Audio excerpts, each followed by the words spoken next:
Okay, I've got another quick Aldi meal for you. This time I'm going to make a really simple, basic tomato-based sauce, like a Napoli kind of sauce.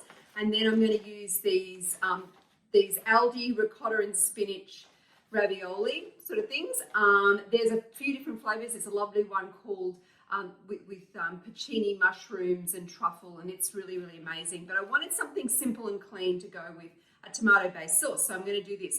What I like about these ricotta fresh raviolis, they're made in Italy, so they're good, but they're also really, the pasta is really, really fine. Like, I couldn't get the pasta that fine doing it myself. And so what that means is that I'm pretty sure, I know in fact, that it will cook in the sauce. So I'll show you when we get to that part, but I'm going to make the sauce first, and then I'm going to add the butterfly, and then I'm going to pop these straight into the sauce and cook it in there. Instead of having to do it in a pot of boiling water separately, we're going to just cook it all in one. Okay, to get started, we're going to start with a flavour base of an onion, a couple of cloves of garlic. You've heard me talk about this before, but I puree my garlic into a paste and then freeze it into cubes. So instead of having fresh garlic, I've always got frozen ready to go. So a nice generous cube of that.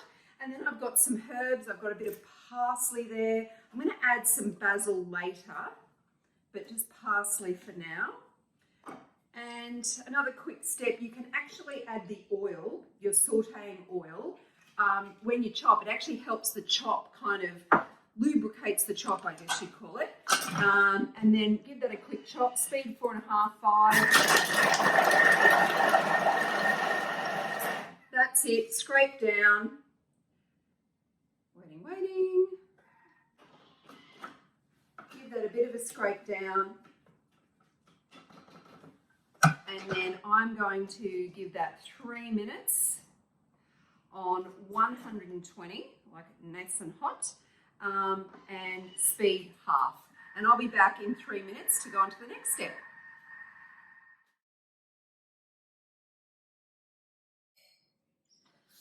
Okay, that saute is done, and one thing I forgot was to grate my Parmesan cheese first.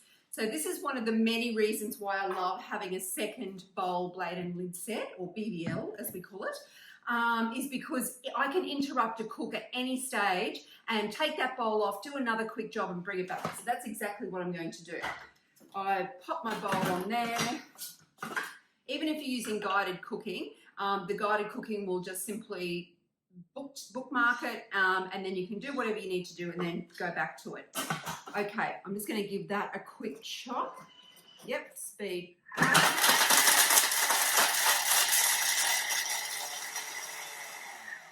Alrighty, get that out of the way.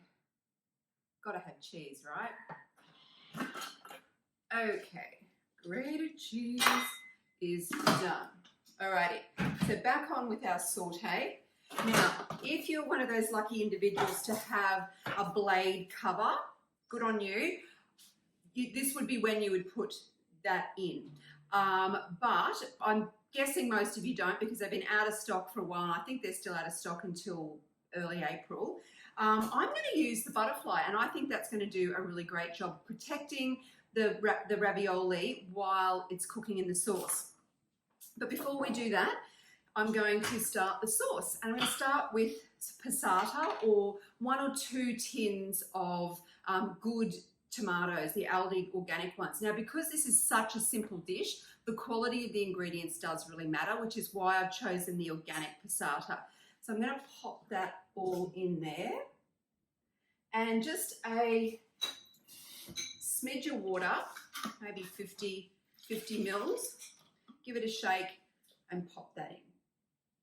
Okay, and then we're in with our fresh basil, a little, like a teaspoon maybe of sugar. That just helps bring out the sweetness in the tomatoes, and then a nice pinch of salt. Lovely Australian sea salt flakes are the best, and a little grind of pepper. Great. Now, lid on, and for, what do? I reckon I'm going to do 8 minutes.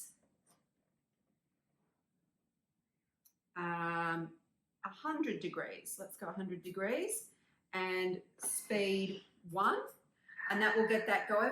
Then we'll come back and we will add the pasta.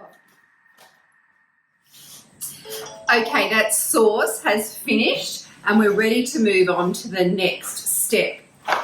Now, as I said, if you've got a blade cover, you need to have put it in before you added the tomatoes, but most of you, well, all of you, I've got a butterfly, I'm sure, because it came standard with the Thermomix, so let's use that.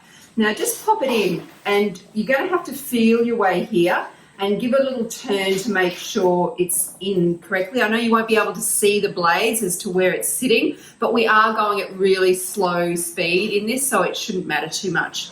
Okay, the next thing we're going to do is just simply add in the pasta on either side of the butterfly. I don't know if you can see this, but how fine that pasta is. So it's going to cook through pretty easily this way. And what I love about cooking pasta in the sauce is it's absorbing all the flavors of the sauce instead of absorbing just plain water. Okay, these are actually thin enough that I reckon you could even just stick the baroma on and steam them. Okay, so they're all in. One more. Down it goes. Okay, now for another 10 minutes at 100 degrees reverse on spoon speed, we're going to cook those. 10 minutes, 100 degrees, reverse. Oops, the screen's gone all funny. Reverse, speed soft. And you know what, I think you could even just take the lid off, and if there's any splatters, you can add your splatter guard or a basket on top, and you can just keep an eye on what's happening in that bowl. Okay, I'll be back in just under 10 minutes to show you the result. Okay, that 10 minutes is up and the pasta's looking pretty good.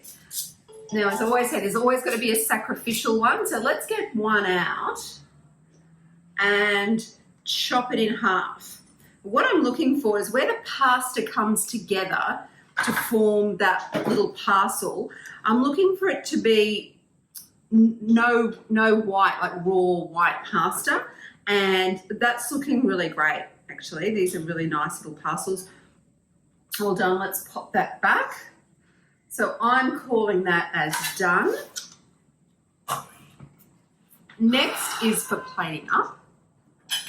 So all we need to do is grab out gently some of these beautiful parcels and place them onto a plate. So I reckon this would feed 2 to 3, depending on how hungry and if you had any sides with it. But there might well be leftover sauce as well, which would be perfect for the next night. You could put some noodles, some pasta or some zoodles, vegetable noodles with it, or even some meatballs. Okay. Here we go. It's always got to be an odd number, right? I don't know why. Okay, one more. There we go. And then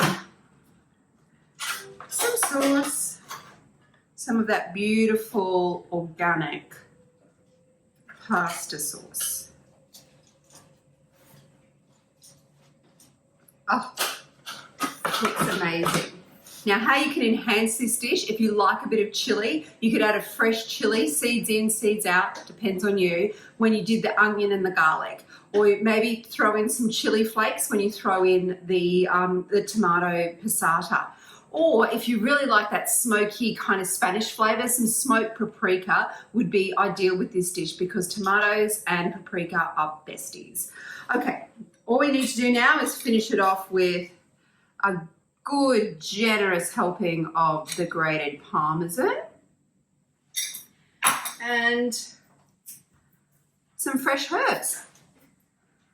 Okay, that's our meal done in what, under 20 minutes? So easy, fresh Italian pasta made with Aldi products. Have a go and let me know how you get on. Bye.